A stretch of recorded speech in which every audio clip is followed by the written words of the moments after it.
మీరు రీసెంట్గా ఏదైతే రామ మందిర నిధులపైన మీరు చేసిన స్టడీ కానీ దానిపైన మీరు ఇచ్చిన ఇంటర్వ్యూలో లక్షలాది మంది జనం చూసినారు. అనేక ఛానల్లో వాళ్ళు కూడా ఆహ్వానించి మాట్లాడినారు మీతో.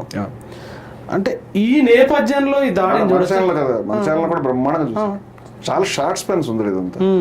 ఇది ఒక్కటే కాదు, మొట్టమొదట గోవధకు సంబంధించి ముస్లింల మీద రెచ్చగొట్టి ఓటు బ్యాంక్ తయారు చేసుకునేటువంటి ఒక ఆయుధం ఉండేది. ముస్లింలు ముందుకు వచ్చి చేస్తున్నారంటే ముస్లింలతో కలిపి సంస్థ పెట్టి మీడియాలో ఛానల్స్ లో వెళ్ళి చెప్తుంటే ముస్లింలు ఇంకా మాట్లాడడానికి నువ్వు గోవధ నిషేధించంటే నువ్వు నిషేధించని వాడి వైపు ఇరుకుని పడిపోయావు. అంచేత నీకు అస్త్రం పోయింది. అది మొన్న 29వ తారీఖున భారీ ప్రెస్ మీట్ జరగడం, తర్వాత చాలా విస్తారంగా మీడియా జరిగిపోవడం అనేది అది ఒక కడుపు నొప్పో బాధో తట్టుకోలేనితనమో కావచ్చు. రెండు, అయోధ్యకు సంబంధించినటువంటి ఇంటర్వ్యూస్లో చాలా విస్తారంగా, ముఖ్యంగా మన T10లో చాలా అద్భుతంగా ఇంటర్వ్యూ రావడం అనేది జరిగింది. బయట ఛానల్స్లో కూడా చెప్పిన మన ఛానల్లో చాలా బాగా వచ్చింది. ఈ వివరాలన్నీ విస్తారంగా జనం వెళ్తే అసలు కంక్లూజివ్గా ఓహో మనం అంతా కూడా ఏదో అక్కడేదో డిబ్బీల దగ్గర హుండీల దగ్గర కొట్లాట జరిగిందని అనుకుంటున్నాం, కానీ అదేదో చిన్న దొంగతనం. 40 సంవత్సరాల నుంచి హత్యలు ఈ రకమైనటువంటి ఇవన్నీ జరుగుతున్నాయి. రెండోది పోరాడిన వాళ్ళు మెయిన్ పార్టీ వీళ్ళు కాదు, పోరాడిన వాళ్ళు వేరు. వాళ్ళు స్పష్టంగా చెప్తున్నారు మీరు దొంగతనం చేశారని చెప్తున్నారు. ధార్మికులైనటువంటి వ్యక్తులు వేరు, దొంగలు వేరని డివిజన్ చేసి చూపిస్తుంటే ఇది చాలా విస్తారంగా జనాలకు వెళ్తుంటే దీనికి చెప్పడం కంటే వాళ్ళ దగ్గర ఏ సమాధానం లేదు. గతంలో ఇదే కశ్యప్ రెడ్డి ఇదే చర్చలో మేము చేస్తున్నప్పుడు నేను మాట్లాడుతూ ఉంటే ఈ విధంగా అయోధ్య ఆహా ఆహా ఆహా అంటూ ఉన్నాడు. అంటే దెర్ ఇస్ నో ఆన్సర్ అనమాట. ఆయన ఆన్లైన్లో ఉన్నాడు అప్పుడు. ఇప్పుడు ఈ ఆర్గ్యుమెంట్స్కి వాళ్ళ దగ్గర సమాధానం లేదు. అందుచేత సమాధానం లేదు. ఈ సబ్జెక్ట్ మీద మీరు ఒకే డిబేట్లో గతంలో పాల్గొన్నారా? ఈ సబ్జెక్ట్ వచ్చింది, కానీ ఇంత వివరంగా కాకుండా ప్రస్తావనకు వచ్చింది. అంటే మన T10లో మాట్లాడినంత లెంగ్తీ డిబేట్ కాకపోయినా విషయాలను చెప్తుంటే ఆయన ఉన్నారు, ఆయన చనిపోయారు, ఆహా ఆహా అని సమాధానం లేకుండా దాన్ని కౌంటర్ చేసే పరిస్థితి ఆయన దగ్గర లేదు. తర్వాత మధ్యలో గ్యాప్లో కూడా వెతుక్కుని ఉండొచ్చు. నేను మళ్ళీ ఇవాళ విస్తారంగా అదే సబ్జెక్ట్ తీస్తానని నాకు తెలుసు. నేను డెఫినెట్గా బీఆర్కేలో రాజకీయాలు మతంలోకి మతాన్ని నుంచి వేదికల నుంచి వెళ్ళిపోవాలి. మతోన్మాదులు మత వేదికల నుంచి వెళ్ళిపోవాలి. ఎందుకండి మీ ఏ సమస్య ఉంది రమణమూర్తి గారికి? రాజకీయ పార్టీలు మతాన్ని వాడుకోవడం ద్వారా కానీ లేకపోతే మతాన్ని వినియోగించుకుంటే రమణమూర్తి గారికి వచ్చిన సమస్య ఏంటి?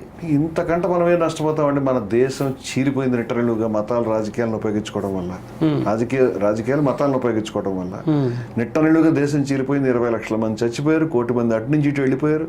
అఖండ భారతదేశం మంది 2 ముక్కలు అయిపోయింది, 2 కాస్త 3 ముక్కలు అయిపోయింది. సర్వనాశనం. రాజకీయాల్లో మతం అదే పని చేశారండి. ఆ రోజు ముస్లిం లీగ్ వాళ్ళు ఖురాన్ పంపించి ఖురాన్ మీద ఒట్టేయి, నువ్వు ముస్లిం కాదా, ఇప్పుడు ఏం చెప్తారు, హిందూ అయితే పలానా పార్టీకి ఓటేయి, హిందూ అయితే నువ్వు అలా ఉండు అని చెప్తున్నారు కదా. ముస్లిం అయితే నువ్వు ఖురాన్, ముస్లిం లీగ్ కాదంట ఓట్లు వేయించుకున్నారు. జెనసిస్ అక్కడ ఉంది. 46లో జరిగినటువంటి ఎన్నికల్లో ముస్లిం లీగ్ ప్రాపకాండ చేసింది ఇదే. అంటే మతాల్ని పాకిస్తాన్ కా మతలబ్ క్యా లా ఇలాహ ఇల్లల్లా అని ఇచ్చేవారు స్లోగన్. పాకిస్తాన్ అంటే ఏమిటో చెప్పాలి. నువ్వు పంటలు వస్తాయా, భూములు వస్తాయా, లేకపోతే ఉద్యోగాలు వస్తాయి, అది కాదు. లా ఇలాహ ఇల్లల్లా అంటే దేవుడు అల్లా తప్పితే మరేం కాదు. దానికి పాకిస్తాన్కి ఏం సంబంధం? అది ముస్లిం యొక్క కలీమా. ఈ కలీమాని తీసుకొచ్చి స్లోగన్ కింద వాడారు. ఆ నీచుడైనటువంటి దుర్మార్గుడైనటువంటి జిన్నా ఈ యొక్క దుర్మార్గాన్ని దగ్గరుండి చేయించాడు. ఎందుకంటే అధికారం కావాలి, కుర్చీ కావాలి. ఇప్పుడు కూడా మతాన్ని ఉపయోగించడం, హిందూ అయితే నువ్వు చేయలేవు, హిందూ పార్టీ ఇది, హిందువులకు నువ్వు హిందూ కాదంటే నీకు కాదంటే హిందువే కాదు, బీజేపీని కాదంటే హిందువే కాదు. అంటే హత్యకు గురైనటువంటి 10 సంవత్సరాలు పూజారిగా ఉండి విలువలు మాట్లాడినటువంటి బాబాలాల్ దాస్ గారు హిందూ కాదు, మహంత జ్ఞాన్ దాస్ గారు హిందూ కాదు, అఖాడా నిర్మోహి అఖాడా వాళ్ళు రామ మందిరం గురించి పోరాడినటువంటి వాళ్ళు నిత్యము ధార్మిక అంటే వాళ్ళు ఎమ్మెల్యేలు పోటీ చేయరు, ఎంపీలకు పోటీ చేయరు, డబ్బులు వాడేసుకోరు, వాళ్ళు హిందువులు కాదు. ఇవన్నీ వాడేసుకుందాం అనుకున్నాడు హిందువులు. అంటే ఎన్ని విభాగాలు ఉన్నాయని తెలియక ఓహో విహెచ్పి వాళ్ళే మొత్తం రామ మందిరం అనేది వారు లేకుండా ఉంటే ఉండేదే కదా, దాని గురించి ఎవరు పట్టించుకుని ఉండేది అనుకుంటారు పబ్లిక్. వాస్తవం అది కాదుగా.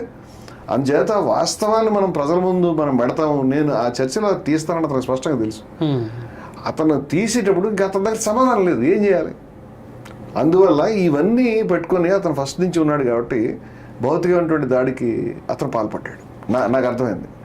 భౌతికమైన దాడికి పాల్పడమే కాదు, ఆ తర్వాత పెద్ద రప్చర్ అయింది అక్కడ. వాస్తవంగా మీకు టీవీలో మనకి బయట ఉన్నటువంటి క్లిప్పింగ్స్లో కనిపించేదానికంటే most violent and devastating scene అది. అంటే లైవ్ లో చూపించింది కాక ఇంకా కట్ చేశారు కదా, ఉమ్, ఉమ్, అది చాలాసేపు అరుచుకున్నారు.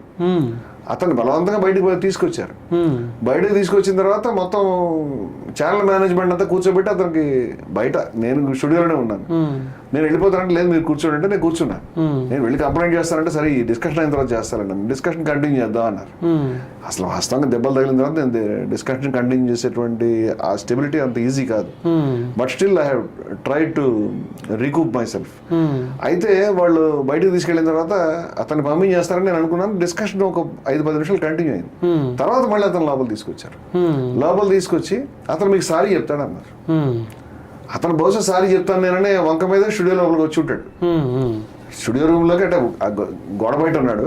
నేను చెప్తానంటే లోపలికి వచ్చి ఉంటాడు. వీళ్ళు నమ్మారు పాపం. లోపలికి వచ్చిన తర్వాత అతను లైవ్లో కూర్చొని మళ్ళీ ఘోరంగా ఉమ్, తిట్టడం, కేకలు పెట్టడం, చంపేస్తానండం, ఉమ్, మిమ్మల్ని? ఇలా వేరు చూపించి ఉమ్, నువ్వు హిందూ వ్యతిరేకంగా చంపేస్తానని. ఉమ్, అంటే బూతులు తిట్టడం, కొట్టడం చేసేటువంటి వాడు హిందూ.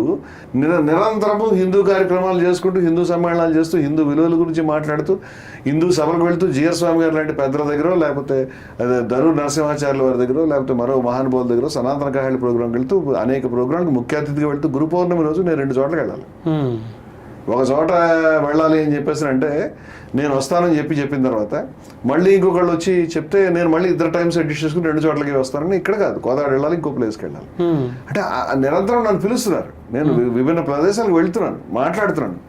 అయితే నేను హిందువుని అవుతానా? ఇక్కడ లేకపోతే కొట్టడానికి చెప్పులు తీసుకొట్టేవాళ్ళు, కర్రలు తీసుకొట్టేవాళ్ళు, కేకలు పెట్టేవాళ్ళు, ద్వేషించేవాళ్ళు, అబద్ధాలు చెప్పేవాళ్ళు, కృష్ణుడి ఈ శిరస్సు స్థానంలో మరొక శిరస్సు పెడుతున్నారా నాయన అన్నా సరే అది పెద్ద ఇంపార్టెంట్ కాదంటే మాట వీళ్ళు హిందువులు అవుతారా?